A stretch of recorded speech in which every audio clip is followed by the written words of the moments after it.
মাত্র ৫,০০০ টাকা জরিমানা ধরায় ভয়ে না ফেরার দেশে পাড়ি জমান দশম শ্রেণীর ছাত্র স্বরূপ। সন্তানকে হারিয়ে যেন থামছেই না মায়ের আহাজারি।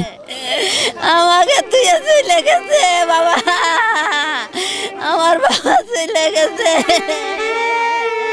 এটা কালকে রাত ১১টা পর্যন্ত বই পড়েছে, তারপরে ঘরে শুয়েছে, সকালে উঠে দেখতেছে এই ঘটনা ঘটে গেছে। হৃদয় বিদারক এই ঘটনাটি ঘটেছে যশোরের বাঘারপাড়া উপজেলার বন্দবিলা ইউনিয়নে। উক্ত ইউনিয়নের সেকেন্দারপুর মাধ্যমিক বিদ্যালয়ের দশম শ্রেণীর শিক্ষার্থী ছিলেন স্বরূপ কুমার। স্থানীয় সূত্রে জানা যায়, গত সপ্তাহে মঙ্গলবার স্কুল চলাকালীন সময়ে সহপাঠী নয়নের সঙ্গে দুষ্টুমির ছলে ব্যাগ ছুঁড়ে মারেন। ওই মুহূর্তে নয়ন কোনো ব্যথা অনুভব না করলেও স্কুল ছুটির পর অবস্থা খারাপ হলে চিকিৎসকের শরণাপন্ন হন। পরবর্তীতে জানা যায় তার হাতের হাড় ভেঙে গেছে। ব্যাগ দিয়ে হাতে বাড়ি মারছিল, ওই সময় ব্যথা পাইছি।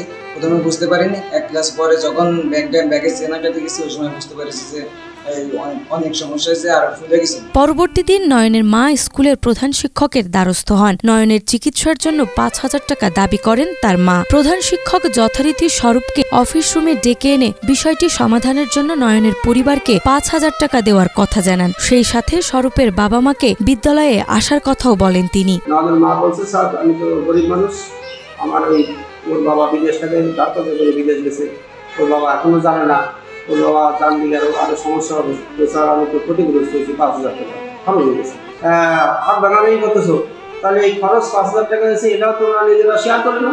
আর ওই যে স্বরূপকে বললাম যে ব্যাগটা ফেলা গেছে, যে তোর গার্জেনকে জানানো দরকার।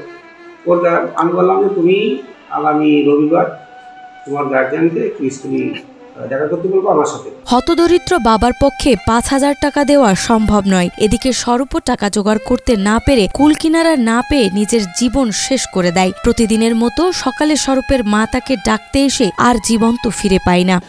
আমার বাবা চলে গেল আমাকে ধুয়ে, আমার সাথে কোনো কথা হয়নি বাবা, আমার সাথে কোনোই কথা হয়নি। এমন অনাকাঙ্ক্ষিত ঘটনা ও স্বরূপের পরিবারের আহাজারিতে ভারী হয়ে উঠেছে বলবিন্দার আকাশ বাতাস। মৃত্যুর খবর পেয়ে তাৎক্ষণিক বাঘারপাড়া থানা পুলিশের টিম ঘটনাস্থলে এসে মরদেহ উদ্ধার করেন। বাঘারপাড়া থানা পুলিশকে জানা যায়, আমরা ঘটনাস্থলে যেয়ে লাশটি উদ্ধার করে।